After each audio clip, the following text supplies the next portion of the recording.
అందరూ ఎలా ఉన్నారండి? నేనైతే చాలా బాగున్నాను. కొబ్బరి అన్నంతో గుత్తొంకాయ కూర చేసుకుంటే చాలా టేస్ట్‌గా ఉంటుంది. స్టవ్ ఆన్ చేసుకొని ప్యాన్‌లోకి పల్లీలు, ధనియాలు, నువ్వులు వేసుకొని ఫ్రై చేసుకొని మిక్సీ జార్‌లో తీసుకోవాలి.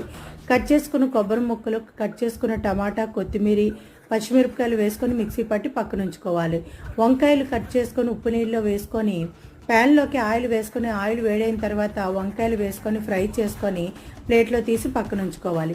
అదే ఆయిల్లోని కొంచెం జీలకర్ర, కట్ చేసుకుని ఉల్లిపాయ ముక్కలు వేసుకొని ఫ్రై చేసుకొని టేస్ట్కి సరిపోయినంత ఉప్పు, పసుపు, కారం, కొంచెం గరం మసాలా వేసుకొని బాగా కలుపుకొని ఫ్రై చేసుకున్న వంకాయలు కూడా వేసుకొని కలుపుకొని గ్రైండ్ చేసుకున్న పేస్ట్ కూడా వేసుకొని బాగా కలిపి కొంచెం నీళ్లు వేసుకొని మూత పెట్టి లో ఫ్లేమ్లో 5 నిమిషాలు ఉడికించుకుంటే గుత్తొంకాయ కూర రెడీ అవుతుందండి.